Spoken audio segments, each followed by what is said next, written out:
Okay, so we're learning the Sikha in Chelik Tezvav, Pashas Vayetze, the second Sikha. We are up to Sif Yud Aleph, but we're going to first learn Ha'ara 73. But let me first recap what is the point that the Rebbe is speaking about here. The Sikha is based on explaining the Nevuah on La'asad Lavai, where it speaks about the two levels of Kimitzi and Teitzei Teira, U'Dvar Hashem Yerushalayim.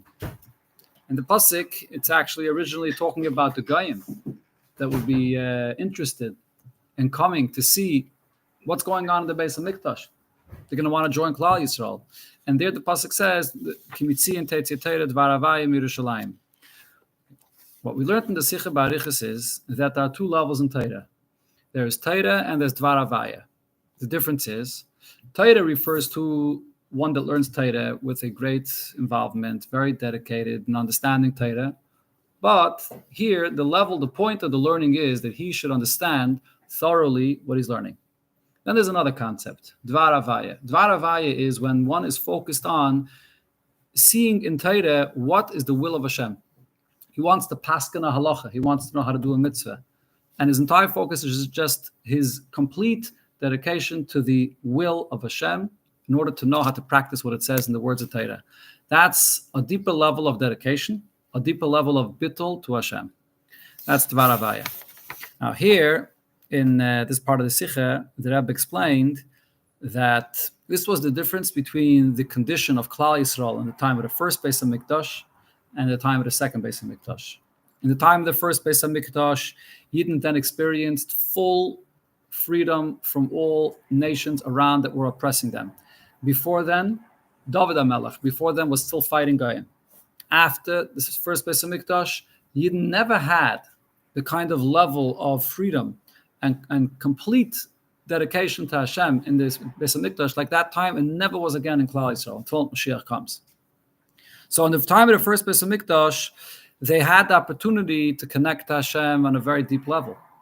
However, the fact that it was possible and available and easy also means that it was something that's natural, something that's just a given. It makes sense according to the conditions that they had. That what else are they going to do? Well, the Yidden will come to the Beis HaMikdash. That later, even in the times of the first Beis HaMikdash, as the Gemara says by Riches and Sanhedrin, if you're learning Sanhedrin now, the Gemara that talks about Avodah Zarah that Yidden got involved in afterwards. Okay, but the Rebbe is not talking about that time period here. Now, in the second Beis HaMikdash, the Yidden were able to build a Beis HaMikdash, but it wasn't on the same level. The Gemara says it was missing different things that were there in the first Beis HaMikdash. The Aron, primarily the Aron was not there. And B'chlal, the level of Klal Yisrael was not the same. They weren't on the same level at all. Here, Yidden came to the Beis HaMikdash.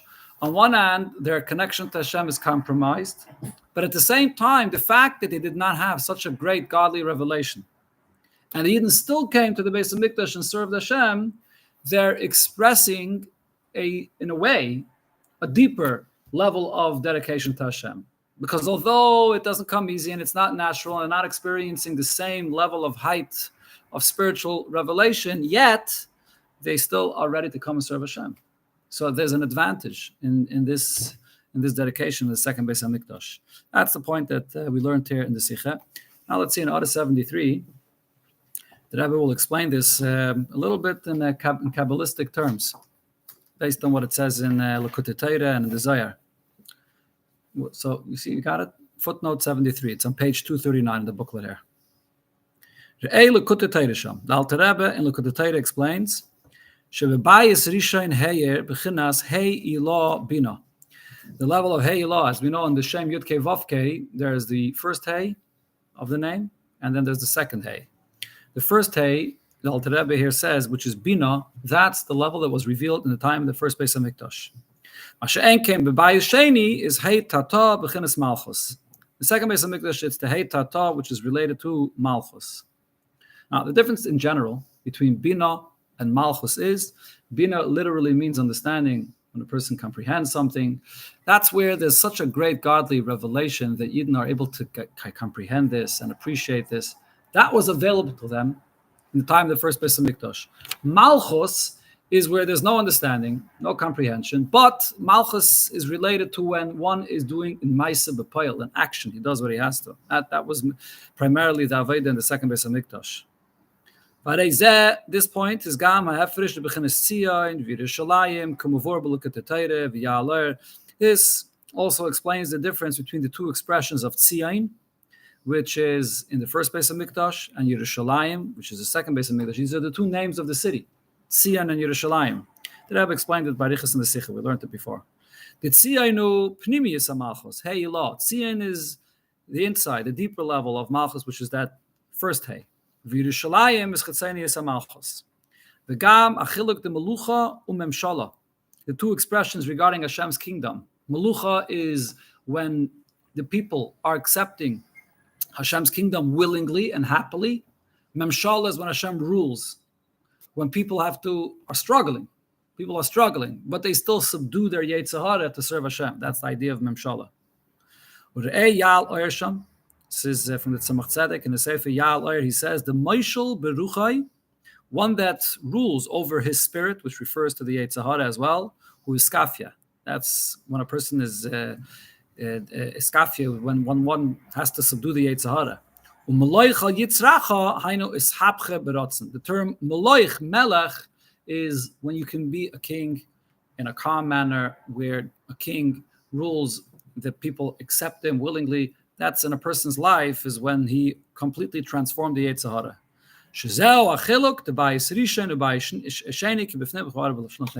This is the difference between the first and second Beis HaMikdash. Okay, now let's continue in Oisir Aleph on the next page. This is all leading us into understanding what is the third Beis HaMikdash all about. When the Eibishter builds the third Beis HaMikdash, the point here is not just that you had the first, it was destroyed, then a second, then a third. They're all the same thing. It's just 1, 2, and 3, but it's all, the second is a repetition of the first, and the third is a repetition of the second, but that's not the case. Each one of the Batei Mikdash is a different level, a different thing. Okay, so the Rebbe will explain this now in Oisir Aleph, going back to what we learned in the beginning of the Sikha about the three Batei Mikdash, Avram, Yitzchak, and Yaakov. The first corresponds to Avram, second Beis HaMikdash is Yitzchak, and the third is Yaakov. Okay, so let's see. I'll pick now. Based on what we learned here, that we verstehen die Sheiches will understand the connection from the Gimel Batei Mikdashos to Avram, Yitzchak, and Yaakov. How are the three Batei Mikdash connected to Avram, Yitzchak, and Yaakov? The Aveda von Avram, what was Avram's main Aveda in the world, is Bekav, Chesed, Midas Ha'ava. Avram Avinu is kindness and love. As it says in the Pasuk, Avram Oyevi, Avram my beloved. And as we see from Avram's life, the main thing Avram was busy with was Achnas HaSarchim, sharing, giving, and so on, and being out there for everybody and anybody available to come to share Gashmius and Ruchnius. Avram is love.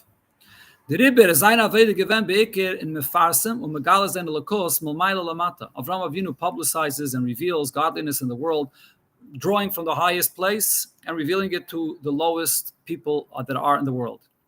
Was bedugma zeh is given the Aveda bebayis Rishayin Kanal.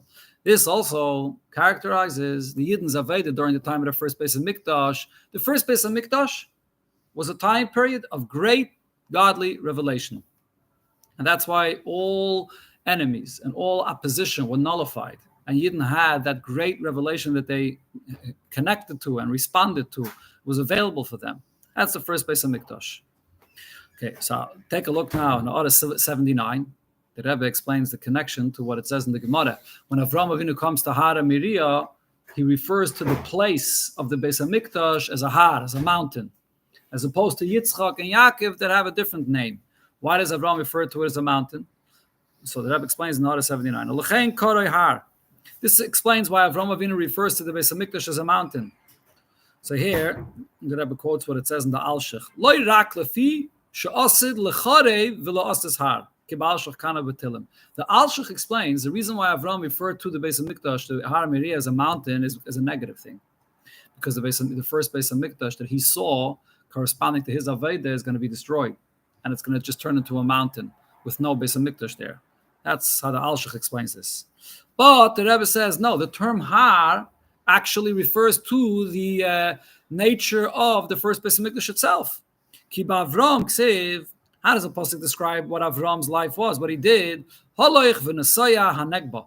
Avram Avinu travels out Yisrael, and he travels up Hanegba, going to the south, and which is Bechinas Ava. This is love.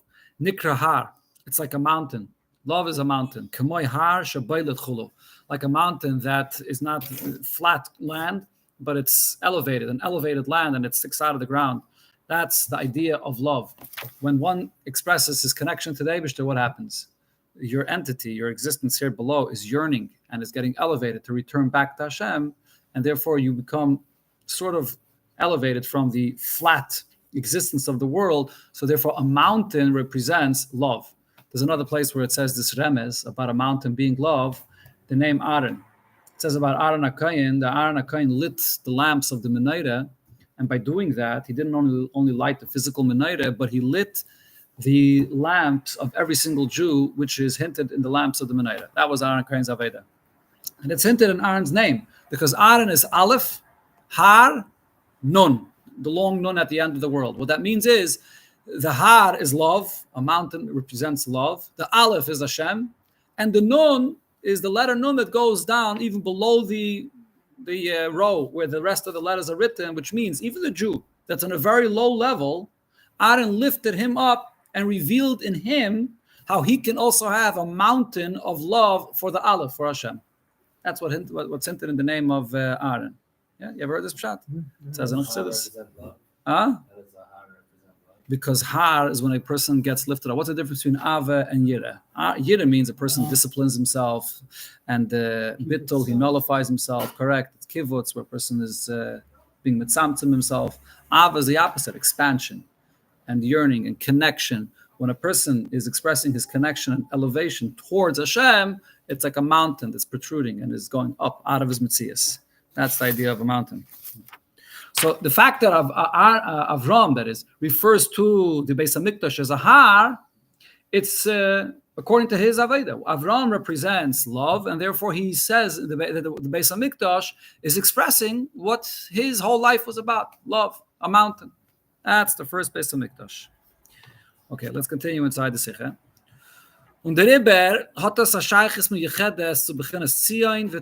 This level of connecting through love is connected to the name of the city, Tzion, not Yerushalayim, but Tzion, and also Teira, as opposed to Dvar Avaya. In Yonish al Avram is das was is that Tzion v'simin zu b'chinas chesed shebatzilus. Avram's entire existence in this world, he didn't really have any entity of his own. His entire existence is really just sort of a representative or like a marker to the level of Ava, of Chesed that exists in the world of Atzilus. What's the literal translation of the word Tzion? The word Tzion means something that's a marker for something else. That's why regarding a kever, you make it Tzion. It's called a Tzion because there's a place where it's marked that there's a person buried there. And the city of Yerushalayim, that's called Tzion, what does the word Tzion refer to? That it's a holy city. What's holy about it? That the entity of the city is a physical place in this world. But you come into this physical place and you immediately see that it's not about the physical place that's special about it. What's unique about this place is that it's the closest to heaven, that there's Yerushalayim Shel Mata and there's Yerushalayim Shel Maila above. And the Yerushalayim here below is merely a reflection of the Yerushalayim Shel Maila. So the whole existence of Yerushalayim here in this world is just a marker for Yerushalayim above. Now you know what a real Zionist is. If I'm to ask you, what is this concept of a Zionist? What is Tzion? What's a Zionist? A Zionist means a person that his entire entity is just corresponding and reflecting something that's above him, above himself. That's what the term Tzion means, as a marker for something else. Right? As the Rebbe brought earlier in the Sikha, Rav Shimon ben Chai said about himself, Ana Simona Ba'alma. My entire existence, I'm not living for myself. I'm living just as a simon to correspond to Hashem's will in this world. So Avram Avinu, his chesed was a selfless chesed, and his entire existence of chesed was aligned with and a reflection of the chesed of Atzilus, a godly chesed. Avram Avinu wasn't just a kind individual because he was a very nice guy and he naturally was just giving and sharing. That's That's a kind of chesed which is the human nature of a person. That he has a good. Some people are born with a good character, a good nature. Some people don't have that nature of chesed. That's not what Avram's chesed is about. Avram's chesed is not just the fact that he was a very nice guy. Avram Avinu has a holy soul that has within him that tremendous power of chesed atzilus, godly chesed, which is revealed in his existence.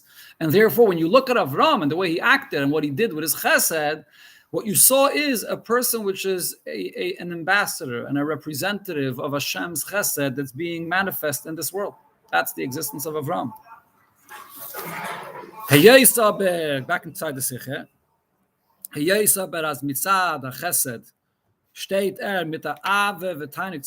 here, though, is the point that chesed is when one has a love, a pleasure in his connection to Hashem.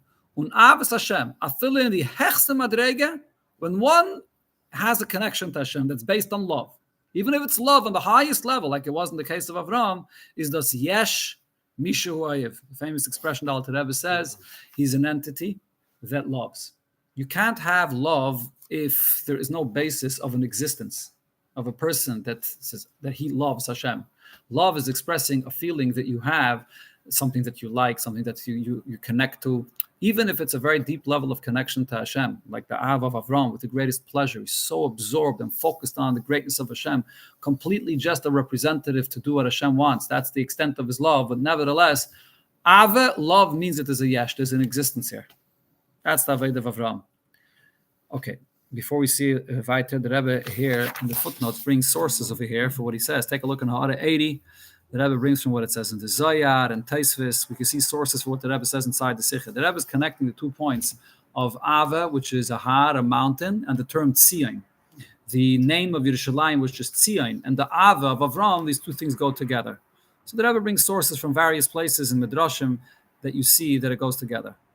So Lahar Mizrach Chelik Beis, B'Taisvis, the Ramas Lahar Tainis, Avram Shekarei Har. Avram refers to the Beis HaMikdash as a mountain. V'Hahar Nikra Chuluk K'Dichsiv.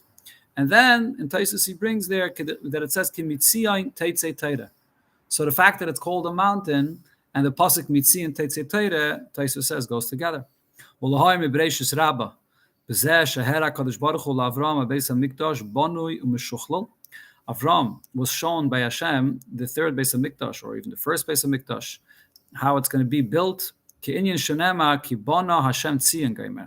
pasuk that's quoted in the Medrash regarding Hashem showing Avram Avinu the Beis HaMikdash, Hashem showed him the city of Tzion, specifically Tzion, not Yerushalayim but Tzion. Ube'eicha al har Tzion sheshamim. In Eicha, there's the pasuk that says al har Tzion, the mountain of Tzion, which is now desolate. So we see that the mountain and Tzion go together. Okay, one more ha'ara here. Ha'ara 81. Lahar misefer aboyer. It says in Sefer Aboyer and Zohar, Kach Omra Midas HaChesed.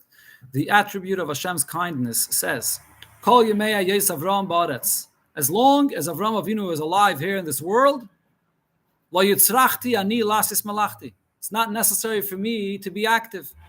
Sharei Avram Oimit Sham Bim Kaimi. Avram takes my place. Avram's expression of chesed in the world is an expression of the godly chesed l'mayla.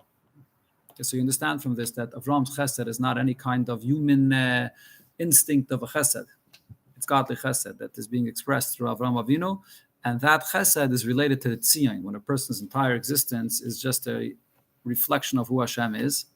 But here's a point to be learned inside the Sikha. But Ava is still a yesh. Yesh misha ayev. Right? The term yesh, don't confuse the term yesh that's said here with the term yesh that it says regarding nefesh bahamis or regarding real yeshes. That's not what it means. I'm not talking about a yesh, which usually means a person that has an ego or selfish. It's not the kind of yesh we're talking about here. We're talking about a yesh to a very subtle degree. It's a neshama yeshus. It's a kind of yeshus where the neshama desires, the neshama wants, the neshama is serving Hashem, but because there's a desire, so there's an entity here. There's something. There's an existence. That's the nature of Avram's Aveda. Okay, let's see Yitzchak. Yitzchak corresponds to the 2nd Beis HaMikdash. Avedas Yitzchak is bekava gvura, b'chinas yira ubittel. Yitzchak represents gvura, and gvura is when one has awe of Hashem, and bittul, complete self-nullification. Yitzchak stands with a dread and fear in front of Hashem. It's das big dugmet to the bechino and avodah from Bai Sheni. That's the kind of avodah in the second Beis Hamikdash. In the time of the second Beis Hamikdash, Yidden did not have this kind of godly revelation, and therefore the level of love for Hashem was not expressed in that kind of way. Rather, in the second Beis Hamikdash, the Yidden had to struggle with themselves. There was and they had to fight, and to express a yira of Hashem. They were fearful of Hashem, standing in awe in front of Hashem. That's what kept them from doing an Aveda. It's a different kind of Aveda. Yiras Hashem.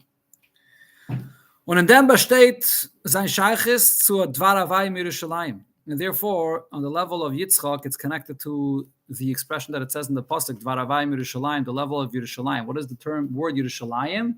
Yerushalayim is made up, as we learned in the Sikha, two words, Yira, Shalem, complete awe and fear of Hashem.